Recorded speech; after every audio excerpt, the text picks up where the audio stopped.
Glands actually কিছুই না, glands are a group of specific cells that have a secretory function. Total স্ট্রাকচারটাকে আমরা বলছি কাইলোমাইক্রন। এই কাইলোমাইক্রনটাই অ্যাকচুয়ালি ল্যাকটিয়ালের মধ্যে যে লিম্ফ আছে সেই লিম্ফটা টেক আপ করছে এবং এই লিম্ফ্যাটিক ভেসেল দিয়ে সার্কুলেট করে দিচ্ছে throughout the body. Argentaffin cell বা প্যারেন্ট সেল এগুলো মনে রাখতে পারলে খুব ভালো, বাট কি সিক্রিট করে সেটা দরকার। ক্রিপস অফ লাইভারকুন, সেটা হচ্ছে আর্জেন্টাফিন সেল থেকে সেরোটোনিন বেরোয়, যেটা কিনা এই মাসকুলারিস লেয়ারের রিদমিক কন্ট্রাকশনটাকে রেগুলেট করে, মানে পেরিস্টালসিস রেগুলেট করে।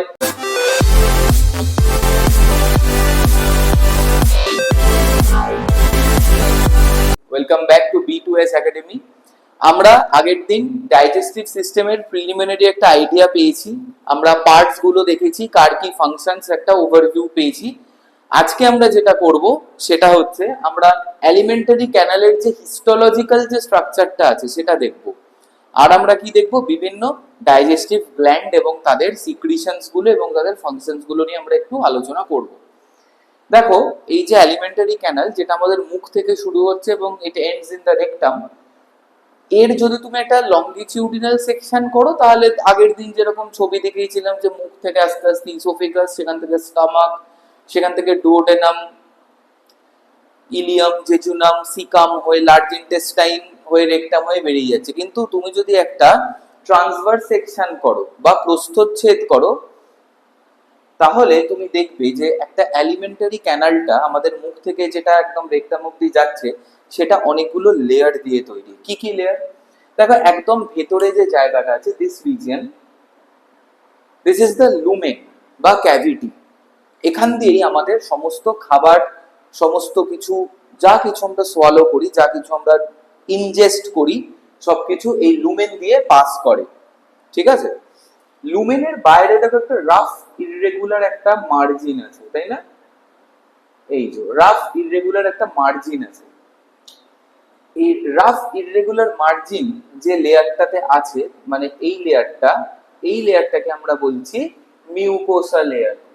এই মিউকোসা লেয়ারে প্রচুর গ্ল্যান্ডস আছে যেগুলো নিয়ে আমরা আলোচনা করব। প্রচুর সেলস আছে। গ্ল্যান্ডস অ্যাকচুয়ালি কিছুই না, glands are a group of specific cells that have a secretory function.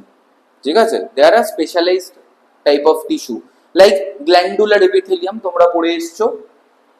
সেই গ্ল্যান্ডুলার এপিথেলিয়াম দিয়ে এই মিউকোসা লেয়ারটা তৈরি। তো এই মিউকোসাটাকে যদি আমি ম্যাগনিফাই করি, এই রাফ যে মার্জিন গুলো এগুলোকে যদি আমি ম্যাগনিফাই করি, সে আমি এটা স্টামাকে যদি বলি তাহলে স্টামাকে এই রাফ রিজিয়নটা বা মিউকোসা রিজিয়নটা, এটাকে আমরা ক্রিপ্টস বলি। এই রাফ সারফেসটা বা এই ক্রিপ্টসের কি দরকার? ক্রিপ্টসের দরকারটা হচ্ছে যে স্টামাকের মধ্যে যে ফুডটা যাচ্ছে, আমরা যে ফুডটাকে চেবাচ্ছি সেটাকে আমরা বোলাস বলছি। স্টামাকের মধ্যে যে ফুডটা যাচ্ছে, পার্শিয়ালি ডিজেস্টেড যে ফুডটা, সেটাকে আমরা কাইম বলছি। সেই কাইমটাকে স্টামাকের ওয়ালটা ভালো করে গ্রিপ করতে পারে।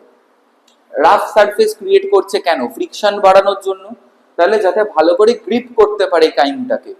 গ্রিপ করার দরকারটা কেন? কারণ কি, এই mucosa layer of the stomach contains various kinds of cells such as oxyntic cells, যারা কিনা HCl রিলিজ করে।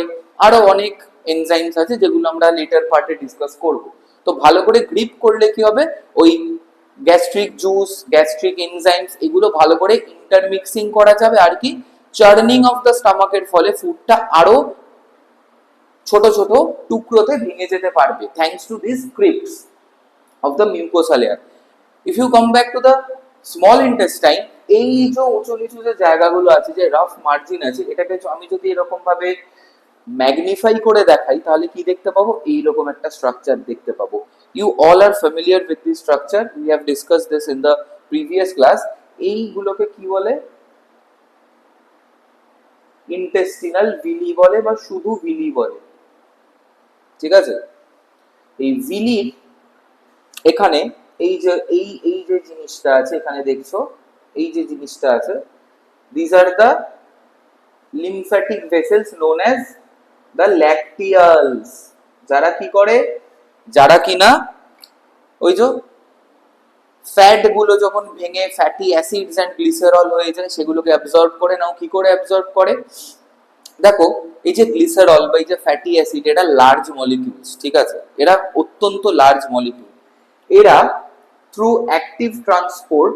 অ্যাক্টিভ ট্রান্সপোর্টে জেনারেলি এইখানে আমরা Na প্লাস কে প্লাস যে সমস্ত আছে, Na plus K plus Ca2 plus এই সমস্ত আয়নস গুলো আর taken up by the Villi through active transport.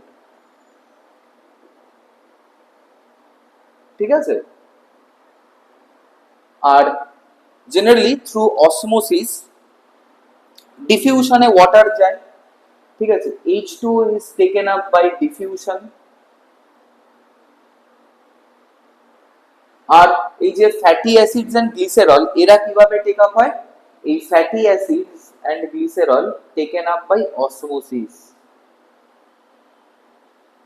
ঠিক আছে, তো এই রিজিয়নে ধরো ফ্যাটি অ্যাসিড মলিকিউল গুলো আছে, এরা কি করছে, এরকম ক্রস করে চলে যাচ্ছে through osmosis and again into the lacteals. ঠিক আছে, এই ভিলির ভেতরে অসমোসিসে চলে যাচ্ছে এই ফ্যাটি অ্যাসিডস গুলো,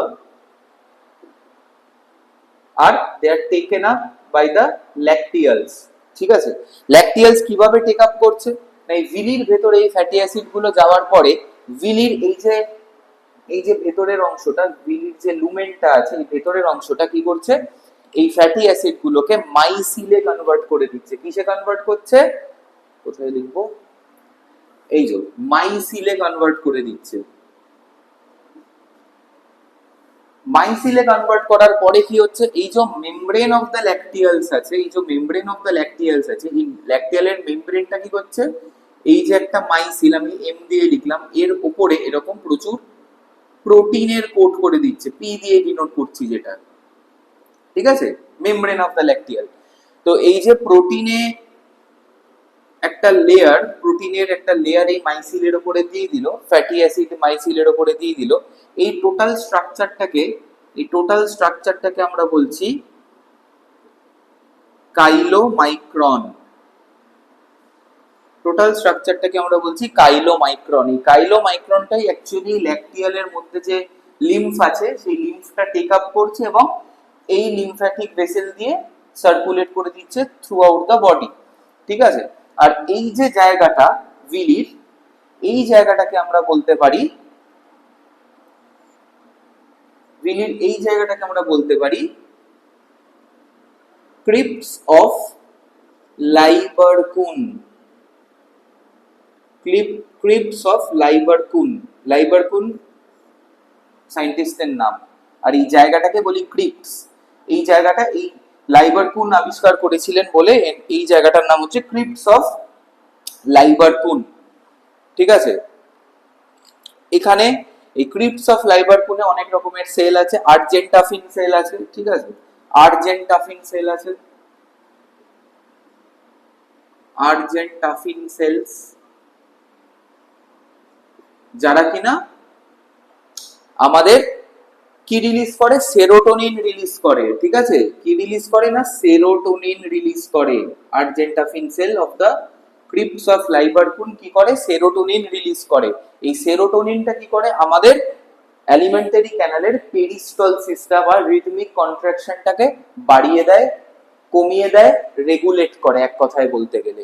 হ্যাঁ, এছাড়াও এই ক্রিপ্টস অফ লাইবারকুন থেকে লাইসোজাইম রিলিজ করে। ঠিক আছে, প্যারেন্ট সেল আছে, parent cells of the crypts of Lieberkuhn, ওরা লাইসোজাইম সিক্রিট করে, যেটা কিনা antibacterial and antimicrobial in function, যেটা কিনা ফুডটাকে বা এই যে ডাইজেস্টেড যে ফুড মেটেরিয়ালটাকে আছে যেটাকে অ্যাবজর্ব করছে, সেই ফুড মেটেরিয়ালটা যেটা স্মল ইন্টেস্টাইন দিয়ে পাস করে যাচ্ছে সেইটাকে কিছুটা স্যানিটাইজ করে। ঠিক আছে, সেটাকে কিছুটা আমাদের বডি দিয়ে পাস করার জন্য সেফ বানায়। ঠিক আছে, লাইসোজাইম। তার কারণ কি, প্রচুর আমাদের এন্টেরিক ব্যাকটেরিয়া আছে যাকে গাট ফ্লোরা বলে। ঠিক আছে, ওই এন্টেরিক ব্যাকটেরিয়া গুলো অনেক রকমের প্রবলেম তৈরি করতে পারে if they increase in number. তো তাদের সেই পপুলেশনটাকে চেক রাখার জন্য কি করা হয়, এই লাইসোজাইম রিলিজ করে from the crypts of Liverpool, specifically from the parent cell of the crypts of Liverpool। আর আর্জেন্টাফিন সেল থেকে কি বেরোয়, সেরোটোনিন বেরোয়, যেটা কিনা আমাদের অ্যালিমেন্টারি ক্যানালের পেরিস্টলসিসটা রেগুলেট করছে। এছাড়াও এই ভিলির ভেতরে কি থাকে না, এরকম আর্টেরিওলস থাকে আর ভেনিউলস থাকে। ঠিক আছে, এরকম থ্রেড লাইক আর্টেরিয়লস অ্যান্ড ভেনিউলস থাকে। ওকে, এবার আমরা একটা একটা লেয়ার নিয়ে আলোচনা করব। তো মিউকোসাটা বোঝা গেল, নেক্সট লুমেনটাও বোঝা গেল। এই মিউকোসা লেয়ারের বাইরেই যে লেয়ারটা, মানে এই রিজিয়নটা যেটার কথা আমি বলছি, দিস ইজ দ্য সাবমিউকোসা। এটা একটা বেসমেন্ট মেমব্রেনের মতো কাজ করে, যেটা মিউকোসা লেয়ারকে সাপোর্ট করছে। এরপরে আমরা পারবো হচ্ছে মাস্কুলারিস লেয়ার। এই যে দুটো লেয়ার দেখছো, this one and this one, এই দুটো হচ্ছে আমাদের মাস্কুলারিস লেয়ার। এই মাস্কুলারিস লেয়ারের দুটো পার্ট আছে, একটা হচ্ছে ইনার লেয়ার যেটা কিনা সার্কুলার মাসেলস দিয়ে তৈরি। এই যে ইনার লেয়ারটা, এটা সার্কুলার মাসেলস দিয়ে তৈরি। আর আউটার লেয়ারটা, মাস্কুলারিস লেয়ারের যে আউটার লেয়ারটা, মানে এই লেয়ারটা, এটা লংগিটিউডিনাল মাসেলস দিয়ে তৈরি। তাহলে muscularis layer contains two parts. The inner part is composed of circular myofilaments, and the outer layer is composed of the longitudinal myofilaments. Muscularis layerটার কি কাজ না, পুরো এলিমেন্টারি ক্যানালটাকে একটা মেকানিক্যাল সাপোর্ট দেওয়া। পেরিস্টলসিসটা অ্যাকচুয়ালি এই মাস্কুলারিস লেয়ারটাই কন্ট্রোল করে। এই মাস্কুলারিস লেয়ারের রিদমিক কন্ট্রাকশন এন্ড এক্সপ্যানশনের জন্য পেরিস্টলসিস হচ্ছে। আর এই মাস্কুলারিস লেয়ারটা একটা কানেকটিভ টিস্যুর প্রোটেকটিভ কাভারিং দিয়ে ঢাকা থাকে। ঠিক আছে, একটা আউটার এরকম একটা কানেকটিভ টিস্যুর একটা আউটার কাভারিং দিয়ে এই মাস্কুলারিস লেয়ারটা বা পুরো এলিমেন্টারি ক্যানালটা ঢাকা দেওয়া থাকে বা কভার্ড থাকে, যার নাম হচ্ছে serosa. Serosa is composed of fibrous connective tissues which provides mechanical support to the alimentary canals and prevents injuries. Mechanical injuries গুলো prevent করে। তো হিস্টোলজি অফ এলিমেন্টারি ক্যানাল এইটুকুই আছে আমাদের সিলেবাসে। এটা নিয়ে আরো অনেক বলা যায়, but that is not important for you. Important হচ্ছে এই কাইলোমাইক্রন গুলো, এই লেয়ার্স গুলো। হ্যাঁ, আর্জেন্টাফিন সেল বা প্যারেন্ট সেল এগুলো মনে রাখতে পারলে খুব ভালো, বাট কি সিক্রিট করে সেটা দরকার। ক্রিপস অফ লাইভারকুন, সেটা হচ্ছে আর্জেন্টাফিন সেল থেকে সেরোটোনিন বেরোয়, যেটা কিনা এই মাস্কুলারিস লেয়ারের রিদমিক কন্ট্রাকশনটাকে রেগুলেট করে, মানে পেরিস্টলসিস রেগুলেট করে। আর প্যারেন্ট সেল লাইসোজাইম সিক্রিট করে, যেটার অ্যান্টি মাইক্রোবিয়াল ফাংশন আছে। হ্যাঁ, আর ল্যাকটিয়ালস গুলোর নাম দরকার, ভিলি গুলোর দরকার। এই স্ট্রাকচার গুলো মনে রাখার একটু দরকার আছে, বিকজ তোমাদের নিট এক্সামের জন্য এই পয়েন্ট গুলো ইজ ইম্পর্টেন্ট। আর একটা জিনিস, এই আয়ন্স গুলো যে অ্যাক্টিভ ট্রান্সপোর্টে টেক আপ করে আমাদের ভিলি গুলো, এই পয়েন্টটাও কিন্তু এক্সামে খুব আসছে। ঠিক আছে, process, active transport, diffusion, osmosis, এগুলো তোমরা সেকেন্ডারি লেভেলেও তোমরা শিখে এসছো, nothing new to you. But কোন প্রসেসে কোনটা টেক আপ হচ্ছে এটা কিন্তু পরীক্ষায় আসে, এগুলো মাথায় রেখো।